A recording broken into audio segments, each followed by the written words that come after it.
Previous class में हमने speed distance और स्पीड डिस्टेंस का ग्राफ ये टॉपिक कवर कर लिया था। अब चलिए पढ़ते हैं वेलोसिटी और डिस्प्लेसमेंट के बारे में। ठीक है, वेलोसिटी पढ़ने से पहले हमें डिस्प्लेसमेंट पढ़ना पड़ेगा। तो चलिए इस डिस्कशन को आगे बढ़ाते हैं और पढ़ते हैं डिस्प्लेसमेंट के बारे में।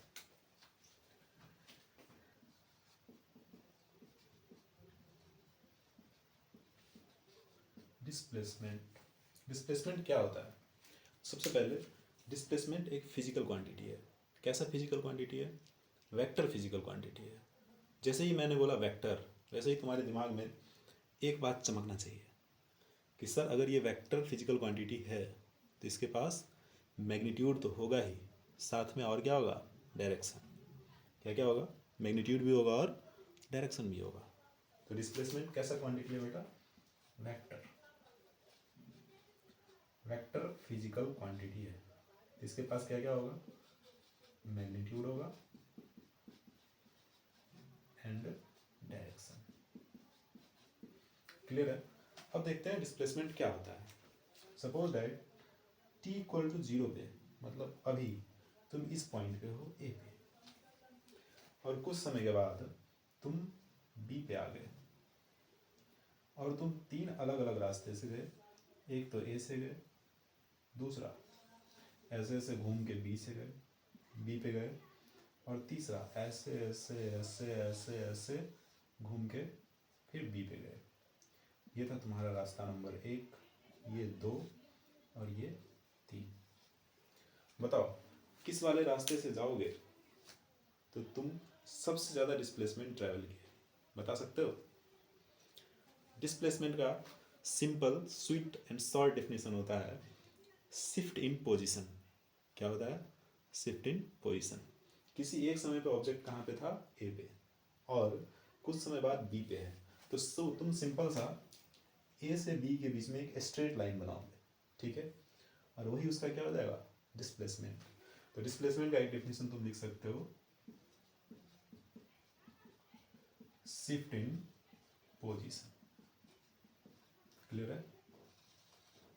शिफ्ट इन पोजीशन ही क्या होता है? डिस्प्लेसमेंट। हाँ, यहाँ पे तुम ये बोल सकते हो कि सर एक नंबर वाले रास्ते से अगर जाएंगे तो सबसे कम दूरी तय करना पड़ेगा, दूसरे जाएंगे तो एक से ज़्यादा इसमें दूरी लगेगा, और अगर 3 नंबर से जाएंगे तो इसमें दूरी सबसे ज़्यादा होगा। क्लियर है? तो डिस्प्लेसमेंट क्या है बेटा? Shift in position. एक जगह से दूसरे जगह के बीच में एक स्ट्रेट लाइन खींचोगे और वही उसका क्या हो जाएगा? डिस्प्लेसमेंट। ठीक है? डिस्प्लेसमेंट कैसा फिजिकल क्वांटिटी है? वेक्टर फिजिकल क्वांटिटी है, और वेक्टर है तो इसके पास मैग्नीट्यूड भी होगा और डायरेक्शन भी। क्लियर है? एक बात बताओ, थोड़ा सा और डिस्कशन को आगे बताओ। एक पार्टिकल है जो यहाँ से चलना स्टार्ट किया और ऐसे घूम के, अरे यार टेढ़ा हो गया, ये ऐसे घूम के आया और फिर यहीं पे आ गया। तो इसका पोजीशन चेंज हुआ क्या?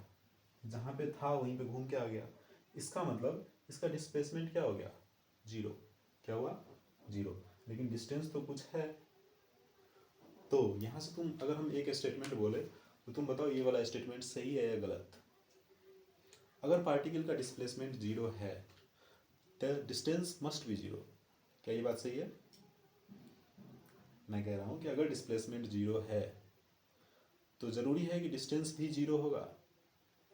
तो नहीं, ज़रूरी नहीं है। क्योंकि यहाँ देखो ना तुम, अगर यहाँ से पार्टिकल स्टार्ट किया चलना और ऐसे घूम के आके फिर से यहीं पे आ गया तो इसका तो डिस्प्लेसमेंट 0 हो गया, क्योंकि पोजीशन बदला ही नहीं तो डिस्प्लेसमेंट है ही नहीं। लेकिन दूरी तो तय किया ना बेटा, ये तो दूरी तय किया तो इसका डिस्टेंस तो होगा ही। तो ये कहना बिल्कुल गलत है कि अगर किसी पार्टिकल का डिस्प्लेसमेंट 0 है तो उसका डिस्टेंस 0 होगा ही होगा। ये वाला बात कहना गलत है। तो अपने भाषा में लिख लेना भाई कि if the displacement of particle is 0 then distance must be 0. This statement is totally wrong. हाँ, must के जगह अगर में होता कि if the displacement of particle is 0 then distance may be 0, तो ये बात सही हो सकता था। लेकिन अगर must लगा दिया तो ये बात गलत हो जाएगा। देख लेना भाई, अगर assertion रीजन में ऐसा क्वेश्चन आ जाए तो सोल्व कर लेना अपने हिसाब से। तो ये था हमारा डिस्प्लेसमेंट का डिस्कशन। इसको नोट कर लो अच्छे से सुंदर सुंदर अक्षरों में। और अगर अच्छा लगता हो हमारा कंटेंट तो हमारे चैनल को सब्सक्राइब कर देना भाई।